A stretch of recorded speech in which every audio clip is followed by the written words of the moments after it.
I call it the linear path. It was like the path I was taught I needed to take in life. Like go to college, get a job, get a girlfriend, get married, have kids, retire, and all that. And then I think it was actually being a nomad that deviated, or that took me away from that path and opened my mind. Like traveling, I truly think traveling is, if I did a year of traveling before I came out, and I truly think that if I didn't do that, I would still maybe be in the closet back in Texas, where I used to live. And I think it took me deviating from that path. And for that first step for me was selling all my things and traveling around the world for a year to like open my mind to different possibilities. After a year of that, I was just in such a different mental headspace, and I was so much more open to like cultures and foods and like everything that happens when you travel. But also there was this other openness to me about what my future can be and like what I can do, because if I can do this, like what else, what couldn't I do, you know?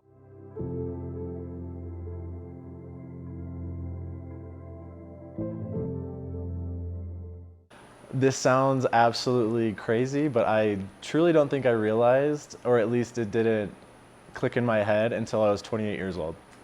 But like looking back, I knew the whole time. Like it's one of those things where I was just, you know, I just didn't believe it for so long, and I was really good at blocking it out.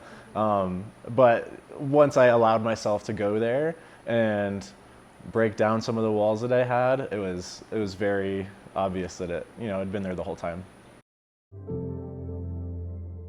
I call myself a late bloomer, proudly.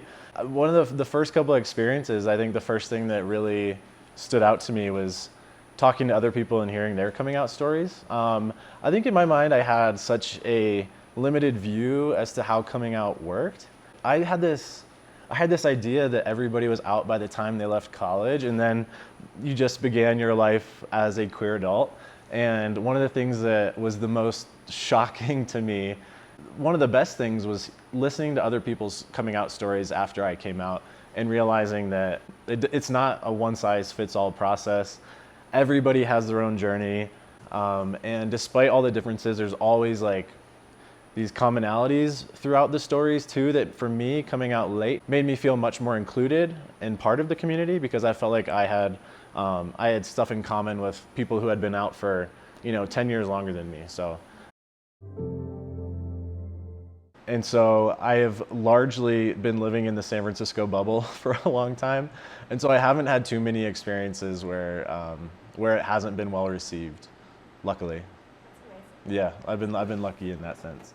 I realized when I was still in the closet, I never had to think about whether or not I was going to be safe just by like going on a date or holding someone's hand or kissing them in public. And now it's like when I'm traveling, now I'm starting to think of those things. And that's kind of interesting, because I'd traveled for a long time before I came out, like for over a year, in a bunch of different places, and like in Asia and Europe and South America, and I never had to think about that. And it made me, I don't know,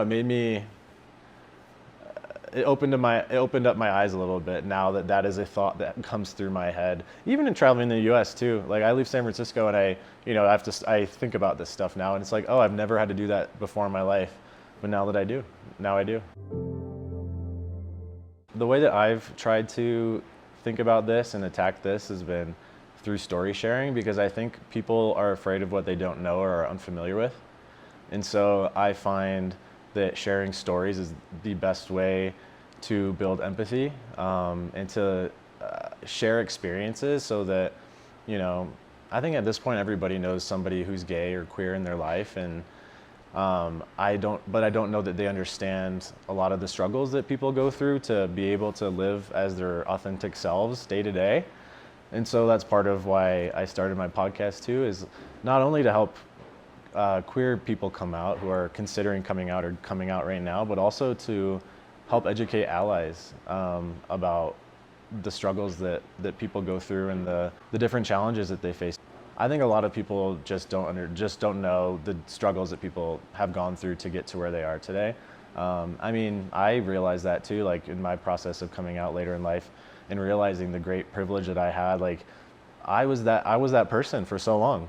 I didn't know. I didn't know, and now I have a different perspective and I can see things a little bit differently.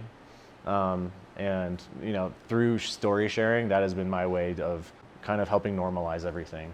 I think a powerful thing is that even these people who are driven by fear and go to the lengths of bullying, often I think they have trauma themselves that they're dealing with, and it's coming out in this way. I think that if they, everybody knows somebody in their life who's queer now. I think it's gotten to that point most of all.